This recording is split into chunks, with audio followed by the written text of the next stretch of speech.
Sarah adalah seorang wanita yang sekarang tinggal di kota kecil Jawa Barat. Ia harus berpindah ke kota kembang itu untuk menuntut ilmu di salah satu universitas ternama di sana. Saat pindah ke Bandung, Sarah pergi bersama ayahnya. Ayahnya mengantarkan Sarah ke rumah kontrakan yang akan dihuni Sarah selama menuntut ilmu. Di kontrakan itu, Sarah juga akan tinggal bersama dua orang saudara sepupunya yang juga menuntut ilmu di tempat dan angkatan yang sama dengannya. Saudara tertua bernama Jani dan saudara yang lebih tua dari Sarah bernama Ava. Sarah merupakan yang paling kecil dari mereka bertiga. Maklum, baru lulus SMA tahun yang sama. Selama 2,5 jam perjalanan, akhirnya ia tiba di kota Bandung. Ini adalah pertama kali Sarah tinggal jauh dari orang tuanya. Perasaan campur aduk tentu dirasakan Sarah. Setelah mobil terparkir, Sarah bergegas turun dan mengambil barang-barang bawaannya. Sembari mengangkat bawaan, Sarah dan ayah langsung menyusuri sebuah gang kecil. Berjalan sedikit jauh ke dalam dan sampailah mereka di depan kontrakan itu. "Assalamualaikum." Kami mengucap salam sembari memasuki rumah yang pintunya memang terbuka. "Waalaikumsalam, Mang," sahut Ajani dan Teh Ava. "Sudah sampai, silahkan begini adanya, Sar," ucap Teh Ava kepadaku. Saat itu Sarah tersenyum dan mengangguk dan melihat sekeliling. Rumah tersebut adalah rumah tua dengan 2 lantai dan sedikit tidak terawat. Saat itu, Sarah memaklumi hal tersebut, apalagi budget yang ia miliki untuk menyewa rumah kontrakan sangat terbatas. Tangga menuju lantai 2 adalah tangga kayu dengan pegangan kayu. Terlihat asal-asalan dibuatnya. Sarah mendekati tangga dan melihat ke atas. Di ujung tangga tersebut adalah tembok. Sebelah kiri dan pintu kecil menuju keluar ke tempat jemuran dan talang air. Dan di sebelah kanan terdapat ruangan tanpa pintu yang hanya bisa dimasuki dengan cara sedikit membungkuk. Ruangan tersebut tepat berada di atas kamar tidur Sarah yang terletak di antara tangga dan kamar Teh Ava. Kamar Teh Ava adalah kamar yang paling dekat dengan pintu utama. Jani lebih memilih kamar paling ujung di dalam, sekitar 3 langkah dari tangga, tepat di seberang dapur yang merupakan akses menuju satu-satunya kamar mandi di rumah itu. Terdapat ruangan kosong yang cukup lebar di depan kamar Sarah dan kamar Teh Ava. Dan ruangan ini nantinya akan dijadikan tempat berkumpul dengan alas karpet yang lusuh. Lebih lanjut, Sarah langsung membenahi barang-barangnya di dalam kamar itu. Ada beberapa noda lembab di dinding berwarna coklat dan sebagian terkelupas. Pantas saja rasa dingin, memang lembab, pikirnya. Tapi sudahlah, tempat ini lumayan nyaman. Sore pun tiba, ayah Sarah pun berpamitan untuk pulang. Dengan berat, Sarah melepas kepergiannya karena tak tega membayangkan penghuni rumahnya hanya tinggal ayah dan mamahnya saja. Perlu diketahui, kedua kakak Sarah sudah memiliki kehidupan masing-masing di luar kota. Tentu sebagai anak bungsu merasa berat untuk meninggalkan orang tuanya. Singkat cerita, 1 bulan menempati rumah tersebut, Sarah tidak merasakan ada yang aneh. Atau mungkin Sarah mengabaikannya karena sibuk pada ospek dan persiapan kuliah. Oh iya, Sarah bukanlah sosok yang indigo, namun ia terkadang bisa merasakan keberadaan makhluk halus di sekitarnya. Sampai pada suatu hari, saat itu kegiatan belajar sudah berjalan dan tugas-tugas mulai berdatangan. Sarah harus pulang ke kontrakan sekitar pukul 7 malam dan langsung tertidur. Setelah lama Sarah tertidur, ia terbangun dengan keadaan sekelilingnya yang gelap sekali. Memang kebiasaan Sarah saat tidur selalu mematikan lampu kamar. Ia tidak bisa tidur dalam kondisi terang. Tapi saat itu benar-benar gelap total, dan Sarah harus membiasakan matanya dalam gelap. Setelah nyawanya kumpul, Sarah baru sadar jika kegelapan ini karena lampu ruangan di depan kamarnya mati. Biasanya kalau malam lampu tersebut dinyalakan dan cahayanya masuk lewat jendela di atas pintu kamar dan lewat sela-sela pintu yang rapuh. Saat itu Sarah meraba-raba mencari HP dalam kegelapan. Ternyata ada telepon dan SMS masuk selama ia tidur. Dari kedua saudaranya yang mengabarkan mereka tidak bisa pulang karena mengerjakan tugas kelompok di kos temannya, yang berarti Sarah harus sendirian di kontrakan. Saat Sarah melihat jam, ternyata saat itu sudah pukul 2 malam. Ia sedikit berinding dan berusaha tidur kembali, tapi kantuknya justru hilang. Jadi Sarah memaksakan untuk menutup mata dan pikirannya melayang ke sana kemari. Seketika itu ia teringat, bukankah saat pulang tadi ia membuka pintu utama dan langsung menyalakan lampu ruang depan? Sarah sangat ingat betul jika ia langsung masuk kamar, ganti baju lalu tertidur. Ia tidak memadamkan lampu itu. Bahkan lampu itu selalu menyala setiap malam dan menjadi satu-satunya sumber cahaya di malam hari. Lalu mengapa sekarang padam? Sarah hanya bisa berusaha tenang dan memastikan ingatannya. Saat hendak bangun dari tidurnya dan menyalakan lampu kamar, tiba-tiba Sarah mendengar suara lirih sekali dari balik pintu kamarnya. Detak jantung Sarah saat itu serasa berhenti. Seketika ia mengurungkan diri untuk berdiri. Sarah hanya duduk di atas tempat tidur sambil memegang erat selimut. Sarah diam dalam posisi waspada, ragu antara yakin mendengar suara tawa dan berusaha meyakinkan diri sendiri bahwa ia hanya salah dengar. Ia terus berusaha fokus, tapi yang didengar hanya hening. Pelan-pelan Sarah kembali ke posisi tidur. Berhati-hati sekali seakan-akan membangunkan sesuatu yang ia pun tak tahu apa. Suara langkah kaki kecil berlari melintas di depan kamarnya. Otak Sarah langsung merespon jika itu adalah tikus. Tikus, yaitu tikus. Atau mudah-mudahan tikus, di pikirannya.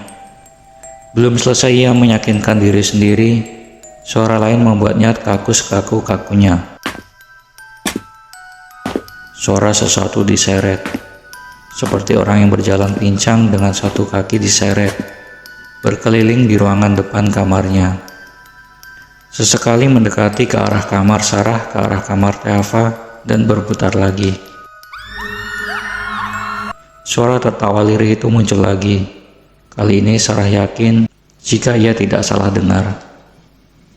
Dengan ketakutan, Sarah menutup seluruh tubuhnya dengan selimut sembari memejamkan mata rapat-rapat. Keringat membasahi bajunya. Saat itu, Sarah berusaha membaca ayat apapun yang diingatnya, tapi tidak satu pun lancar diucapkannya. Terbesit dalam pikirannya untuk bangun dan menyalakan lampu kamar. Pikirnya kalau terang ia akan lebih tenang, tapi di sisi lain, Sarah merasa lebih takut jika dengan menyalakan lampu ia malah akan melihat sosok-sosok yang sedang mengganggunya. Entah berapa lama Sarah diam dalam posisi yang sama, tidak bergerak, dan suara-suara itu tak kunjung pergi. Ia tidak berani membuka selimut, takut justru mereka akan muncul di depan mukanya. Padahal kondisinya saat itu sudah basah kuyup oleh keringat. Mungkin karena tubuh Sarah lelah setelah tegang dalam waktu lama. Akhirnya ia pun tertidur dengan sendirinya. Sarah terbangun saat azan subuh berkumandang. Suara-suara aneh itu sudah hilang. Meski sedikit lega karena ada suara-suara orang di gang berjalan menuju masjid untuk sholat subuh, tapi rasa takut Sarah masih sangat besar. Yaitu adalah momen pertama Sarah berkenalan dengan penghuni kontrakan. Walau tidak bertatap muka langsung, tapi perkenalan itu membekas hingga sekarang. Ia tidak akan menceritakan kejadian tersebut kepada kedua saudaranya, bukan apa-apa. Sarah sendiri takut menceritakan ulang saat dirinya masih tinggal di rumah itu. Dan mereka mengontrak selama 1 tahun. Artinya Sarah harus bertahan selama 11 bulan ke depan. Setelah kejadian itu, ia hanya merasakan beberapa gangguan-gangguan kecil menimpanya seperti barang berpindah tempat sendiri, selimut ditarik saat tidur, atau melihat sekelebat bayangan melintas. Singkat cerita, bulan Ramadan telah datang. Gangguan kecil itu berkurang, meski tidak 100% hilang. Lebih lanjut, Gerald adalah tetangga Sarah yang bertempat tinggal di ujung gang. Dia adalah anak band yang gaul dan cocok berteman dengan Sarah karena kepribadiannya yang asik. Sejak pertemuan pertama mereka jadi semakin akrab, hingga akhirnya pada suatu malam mereka memutuskan untuk sahur bersama di salah satu kafe di Lembang. Gerald jemput jam 9 ya Nong, ucap Gerald sebelum menutup telepon. Nong adalah panggilan Sarah dari Gerald. Rencana sahur malam ini hanya akan ada mereka berdua karena teman-teman yang lain tidak bisa ikut. Tak masalah, bagi mereka suasana alam terbuka dan hawa yang dingin adalah favorit mereka. Saat itu, Sarah baru saja selesai meeting dengan anak-anak band. Ia bergabung menjadi salah satu vokalis di band tersebut. Hobi Sarah memang bernyanyi dan kebetulan band Sarah dan band Gerald adalah dalam satu base camp. Base camp yang dimaksud adalah rumah di daerah Buah Batu milik Horis, salah satu personil band. Gerald tidak ikut meeting karena suatu hal, sehingga ia memutuskan untuk pulang diantarkan oleh drummernya. Sesampainya di rumah, Sarah segera berbuka dan sholat maghrib. Masih lelah, ia mengunci pintu dan berbaring sambil membaca pesan yang masuk, dan Sarah pun tertidur. Dalam tidurnya, Sarah bermimpi dengan Gerald. "Ayo berangkat," ajak Gerald. Sarah menggeleng enggan pergi. Entah kenapa ia tahu jika sedang bermimpi. Tiba-tiba Gerald berubah menjadi menyeramkan dan berteriak marah. "Ayo pergi," teriaknya. Seketika itu ia langsung terbangun dari tidur karena kaget. Dan dalam keadaan masih sangat mengantuk, mata Sarah tertuju pada seseorang yang duduk menunduk di ujung kasur dekat kakinya. Seorang laki-laki memakai topi mirip Gerald. Mata Sarah semakin berat. Rasa kantuknya semakin tak tertahankan. Tidak biasanya ia begitu. Ia kemudian menutup matanya dan tiba-tiba ingat jika pintu kamarnya sudah dikunci sebelum Sarah tidur. Lalu bagaimana Gerald bisa masuk? Suara ringtone HP Sony Ericsson, tanda telepon masuk berbunyi. "Halo Nong, Gerald bentar lagi jemput. Udah siap kan?" Cecar Gerald bersemangat. "Ral, lo tadi ke kamar gue?" tanya Sarah mengabaikan pertanyaan Gerald tadi. "Enggak tuh, Gerald baru pulang, ini langsung telepon kamu." Sarah diam dengan kantuk yang mendadak hilang. Sarah langsung berdiri menyambar pegangan pintu dan masih dalam keadaan terkunci. "Nong, woi," teriak Gerald di telepon. "Iya, 15 menit lagi jemputnya, gue sholat isya dulu," sahutnya. Ia tutup telepon dan segera keluar dari kamar. Ajani sedang bersila di ruang depan kamar Sarah sambil bermain HP. Tadi Gerald kesini nggak?" tanya Sarah. "Nggak ada," jawab Ajani tanpa berpaling dari HP-nya. "Yang benar," ujar Sarah kembali berusaha meyakinkan. "Beneran seharian ini nggak ada tamu," yakin Ajani. Sarah terdiam dan berusaha mengabaikan. Mungkin mereka lagi iseng. Sarah segera mengambil wudhu dan sholat. Setelah selesai sholat, ia bersiap-siap untuk segera pergi ke Lembang. Karena Lembang sangatlah dingin dan mereka pergi menggunakan motor, Sarah memakai jaket yang paling tebal, tidak lupa syal rajut kesayangan warna pink. Gerald sudah datang. Mereka pun pergi menuju Lembang tanpa tahu sesuatu sedang menunggu mereka. Motor yang mereka tumpangi berjalan pelan karena masih di dalam komplek perumahan. Mereka tidak berbicara satu sama lain dan hanya sibuk dengan pikirannya masing-masing. Ketika mendekati sekolah SMA, Sarah melihat seorang kakek-kakek berjalan pelan. Sarah terus memperhatikan kakek tersebut tanpa sadar. Kakek tersebut berada jauh dari motor mereka. Posisinya di sebelah kanan jalan dan berjalan membelakangi Sarah dan Gerald. Semakin lama semakin mendekat. Hingga di pertigaan SMA, kakak itu mengambil jalan ke kanan. persis seperti apa yang akan mereka lakukan. Setelah kakek itu belok kanan, dalam hitungan 2 detik mereka pun mengambil jalan yang sama dengan si kakek. Tapi saat motor berbelok, tidak ada siapa-siapa di sana. Jalanan sepi, tidak ada satu orang pun berjalan kaki. Sontak Sarah terkesiap otomatis mencari si kakek. Jalan komplek itu lurus tanpa ada belokan lain ataupun gang. Tidak mungkin kakek itu bersembunyi. Gerald menyadari keganjilan gerak-gerikku. "Kenapa, Nong?" tanya Gerald. "Tadi ada kakek-kakek belok di sini sebelum kita belok. Kenapa nggak ada?" tanya Sarah panik.